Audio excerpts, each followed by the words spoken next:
there, welcome to my craft studio. I'm Karina Van Elsen. Hello everyone. This project, I created a resin candle holder with embedded crystals, gold leaf nuggets, jewels, and glitters.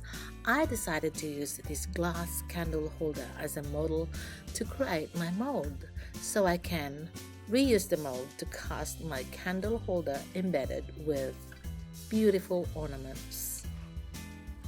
I used polypropylene board to encase the glass candle holder, making sure that it's tightly fastened to the plastic tray as the bottom base and glued all around the base to seal the board before pouring the silicone. You can use glue gun to do this, and when the silicone is cured, which is about overnight depending on the thickness and size, and molding or unpacking it is quite hard because the silicone turns into rubber when cured. Silicone mold can be used to cast a variety of materials such as resin, plaster, wax, concrete, or low temperature objects. Creating this mold means I can reuse and cast my resin to create a candle holder with different embeddings over and over again. And also this candle holder will be long lasting because it's unbreakable, unlike glass. Mold making and casting involves covering the object you want to copy in a material which will then become firm enough to be detached from it and keep its shape so that a hollow space or negative of the object is left. And that's the mold, which can then be filled with a casting material such as resin to make an exact replica of the shape. When the silicone is cured, the polypropylene board is detached, and I have to undercut the side of the rubber so I can get the glass out of it.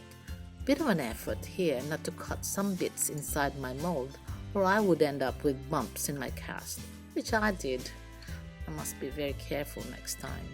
Make sure when embedding objects that these objects do not touch the wall of the mold. This is very important, otherwise when your cast is cured, those objects are sticking out of the cast. Doesn't look good.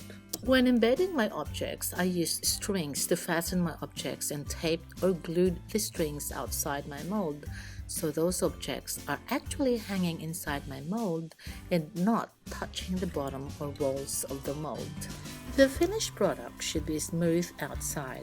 Before placing the jewels and other ornaments inside the mold, I have to make sure the mold is tightly closed all around by using sticky tapes and used wide elastic band or even electrical tape so that the mold won't fall apart when filled with ornaments and resin. Before I cast my resin, I have to test my mold by pouring water into it and dried it after, just to make sure that the mold doesn't leak, or I'd be wasting my expensive resin. I created this project last winter, and it's hard to find a spot to cure my resin candle holder. And to help cure my cast, I have to cover my mold with lots of fabric and in the cupboard, or will take forever to cure. I had to be really patient. I was excited and had to keep my hands off for 1 week. Patience, oh my god, this struggle begins. Too excited, as you see, I'm becoming very impatient. And then voila! There you go. Oh, how beautiful.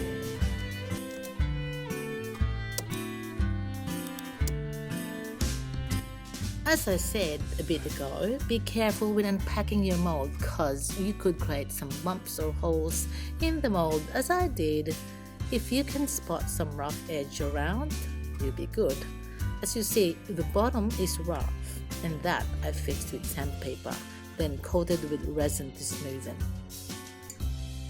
So let there be light. I really enjoyed making this candle holder, and I created a few more using this mold with different embeddings. I hope you enjoyed this video, and let's keep connected by subscribing and liking and thumbs up here in my channel because I have more molding and casting happening soon. Thank you all.